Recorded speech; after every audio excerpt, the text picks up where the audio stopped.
Motion on the executive order pursuant to Governor Lee's executive order number 78 regarding electronic meetings.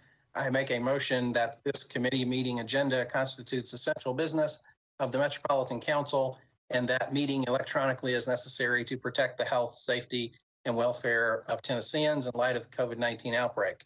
Do we have a second? Second. Thank you. I will do a roll call vote, and this roll call will stand as the roll call for the committee itself. Councilmember Roberts. Sorry. Aye. Vice Chair Hauser.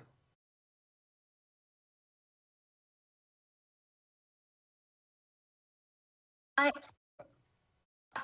Chair votes aye. Thank you. Councilmember Suara. Aye. Councilmember Taylor. Aye. Councilmember Withers. Aye. Councilmember Young.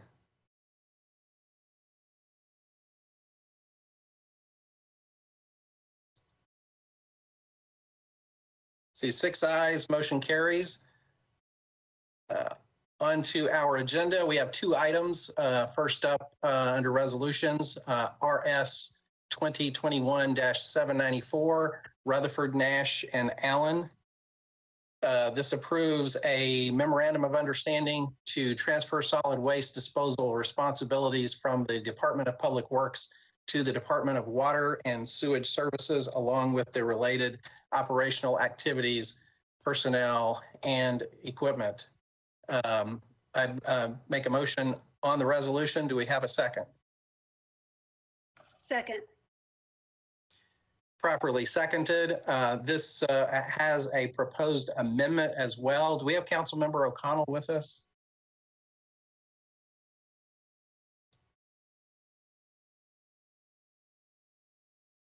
I don't see him listed. Do we have anyone else that can that's on the amendment that can address the amendment? Do you know, Hannah? I'm a co-sponsor of the bill itself, and I was in budget when he talked about the amendment. So I can try to, but you may have Ms. Hannah Zetney or Director Cooper on. I don't know, but I can try to speak to it. Okay, Hannah, can you address the situation with the amendment? Can we hear from someone other than Councilmember O'Connell? Yes. Anyone can introduce an amendment in committee. The sponsor doesn't have to be present, so if somebody else wants to offer it, you can offer it. And if you'd like me to explain the amendment, I'm happy to give it a shot. Okay. Well, then for that purpose, I'll make a motion on the amendment. Do we have a second on the amendment? Second.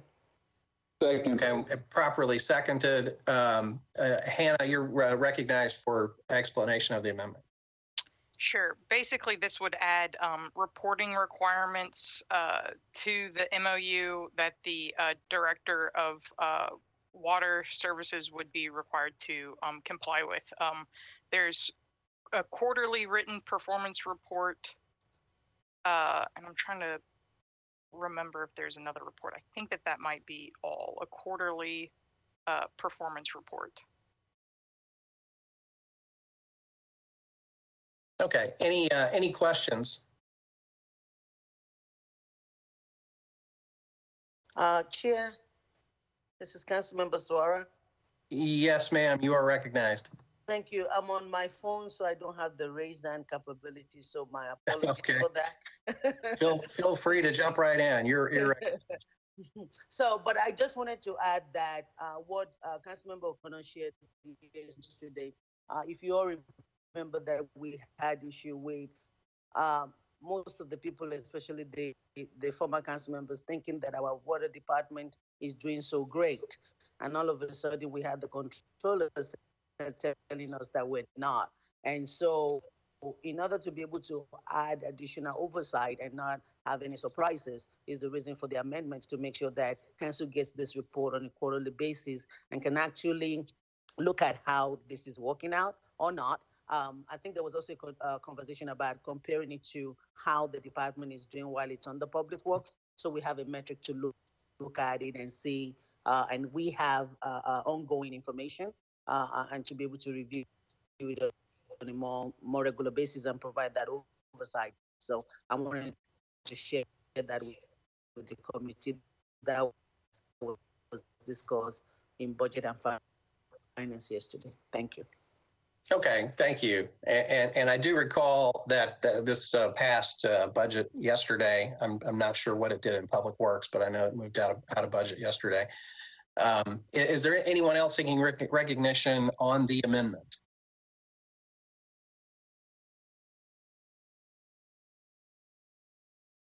I see Ms. Whitelaw, your hand is raised. Thank you, Chair.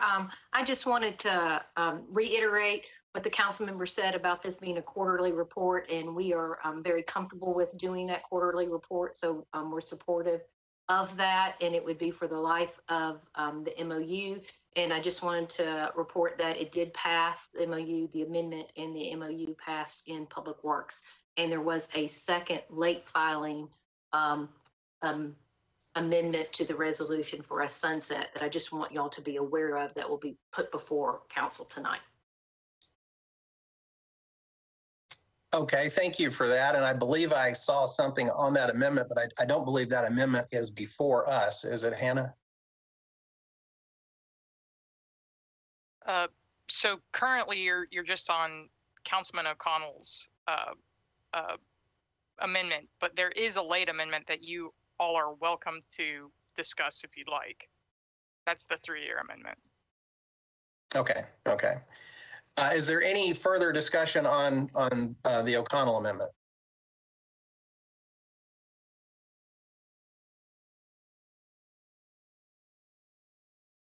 Okay, we'll try by voice, and I'll read the affirmatives. Do all those in favor of the amendment say aye? Aye. Aye. Any oppose? Any abstentions? I show voting in favor: Roberts, Hauser, Rutherford, Suara, Taylor, and Withers. The amendment passes. Okay, we'll take up the second amendment then. I'll make a motion on the second amendment. Is there a second? Second. Properly seconded. Hannah, can you give us a brief explanation then of the second amendment that will be on the floor tonight? Certainly. This amends the MOU. The term as filed would have the MOU having an indefinite term. This would make it a 3-year term beginning on the effective date, and then allow for the term to be extended by a resolution adopted by the council.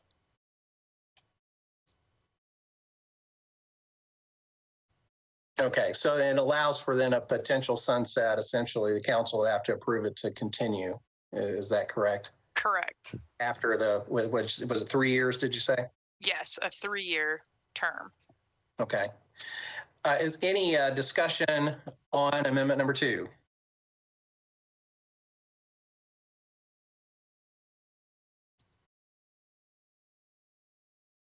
I don't see any hands. Then by voice vote, all those in favor say aye. Aye. Aye. Aye. Opposed, no.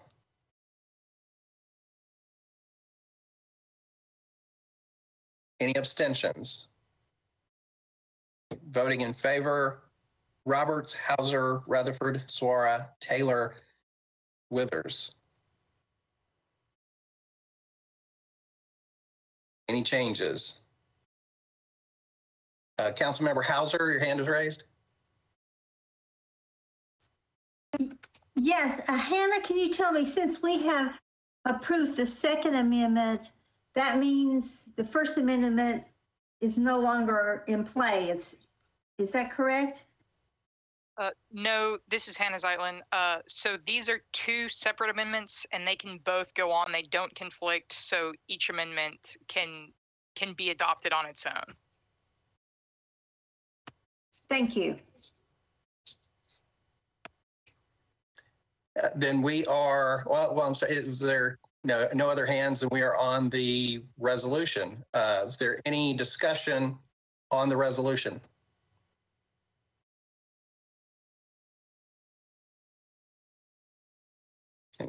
And we're ready to vote. All those in Yeah. aye. Oh. I'm sorry. Was somebody seeking recognition? Yeah, this is Councilmember Suara. Go ahead. You're recognized. Thank you. Not any discussion, but I think at the beginning when the amendment was placed, I misspoke and said I was a sponsor of the original resolution. That is not correct. So I was thinking about another resolution. Just to be on record, I'm not a sponsor, but I wanted to put that on record as well. Thank you. Yeah. Okay. Thank you. Appreciate you making that correction. Then we are ready to vote on the resolution. All those in favor say aye. Aye. Opposed, no. Any abstentions? Voting in favor, Roberts, Hauser, Rutherford, Suara, Taylor, Withers. Motion carries on, or resolution is passed. Next on the agenda, bills on second reading, BL 2021-675 by Toombs and Stiles, amends Metro Code pertaining to council member compensation studies. I'll make a motion for purpose of discussion. Do we have a second? Good. Properly second. Do we have the sponsor on with us? Yes, Chair. Councilmember Toombs. Yes, you are recognized for explanation of your bill. Thank you, Chair. So with all of the discussion concerning council benefits, it led to a larger discussion regarding council compensation and what is adequate compensation for council members. And we didn't have a lot of data to go on in order to determine that number. Obviously, no sitting council members can raise raise compensation for the current term, but every 2 years, I think that it would be appropriate for the council to be presented with data regarding comparing this council's compensation to that of other cities, so that the council is informed of what adequate compensation is, so that future councils may be compensated appropriately. It doesn't obligate the council to vote to raise compensation, but it just simply provides that data. And every council term, there are 2 opportunities for the council to review that data and make a determination for the compensation of the next council term.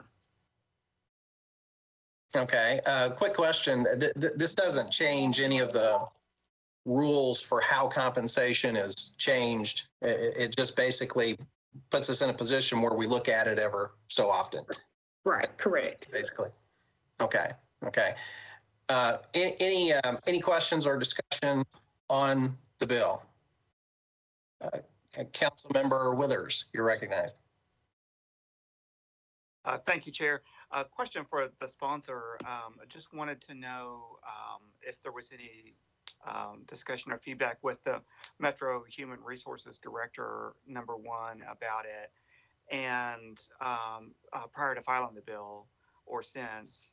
And then secondarily, in terms of compensation study, how is that defined? I know, like with the Deloitte studies, I'm sure those weren't free, for instance. And so I'm wondering if this is a little bit more informal, or if we're talking about a more formal consultation with like a third-party vendor that we would be requiring for both of these if we're going to have 2. So there has been conversation with Shannon Hall both before and after. There's also been conversation with Director Cooper. There is no fiscal note attached to the bill. In talking to Director Cooper, he felt that it was something that could be done in-house, since the study is limited to 6 other cities as far as the comparison is concerned. Ms. Hall did mention that it may be necessary to look at to use outside resources, but that cost would not be a large cost. I believe the analysis says that the funds would be provided to HR to do the study. And again, just talking to Director Cooper, the thinking is that it would not, that it could be done in-house and it would be a minimal cost. Okay, those are my only questions. Thank you so much. Appreciate that. Thank you, Councilmember. Councilmember Hauser, you're recognized. Thank you. I have a question in regards to what all is included in the compensation study. Does this also address anything about support services or reimbursement for expenses or anything of that nature, or strictly paycheck? This bill is strictly paycheck. What is appropriate compensation compared to other councils in other cities?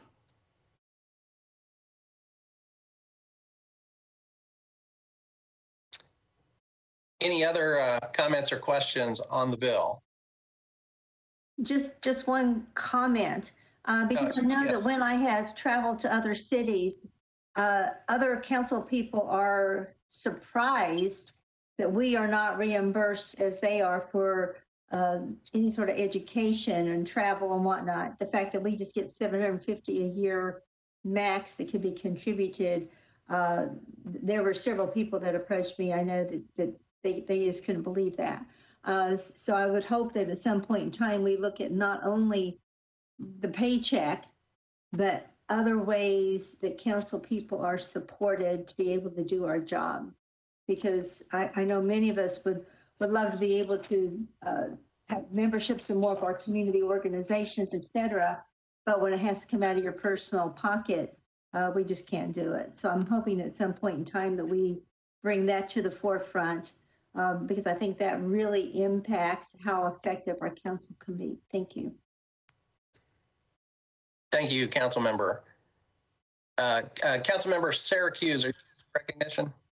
Thank you so much, Chair. Appreciate you recognizing me. I know I'm not on the committee, but this topic is certainly of importance and interest to me in that, as you all know, I've been working diligently, slowly but surely, on an overall strategic plan, looking at us from the perspective of being a department.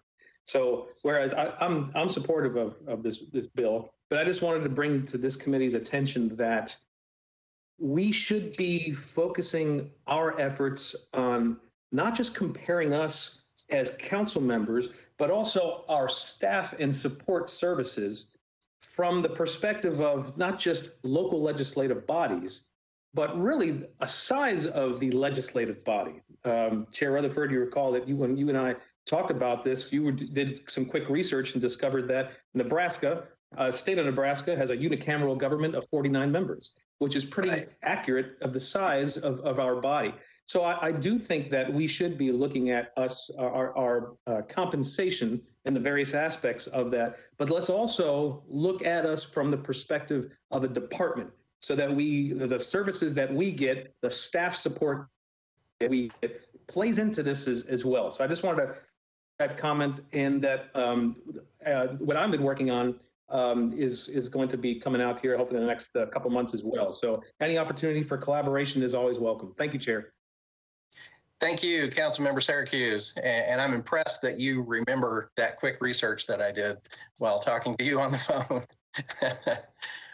Does anyone else seek recognition on this bill? Councilmember Toombs, did you have anything else you'd like to add following the comments? No, Chair. Okay, then we're ready to vote. All those in favor of the bill, say aye. Aye. Any opposed? Sorry, any opposed? Any abstentions? Voting in favor, Roberts, Hauser, Rutherford, Suara, Taylor, Withers. And the bill passes. All right, that concludes our agenda for the committee. I have one quick announcement that I would like to make before we adjourn. The Council Special Committee on Veterans makes its inaugural meeting on Thursday morning at 9 a.m. There are 3 council members on that special committee, myself, Councilmember Hancock, and Councilmember Druffel. And there are several members from across the community. that have joined the special committee as well. And so all of you are welcome to join us if you'd like to listen in and even partake in terms of comments on Thursday at 9. Access information can be found, of course, on the events calendar. Is there any other business before the committee? Seeing none, then we are adjourned. Thank you very much.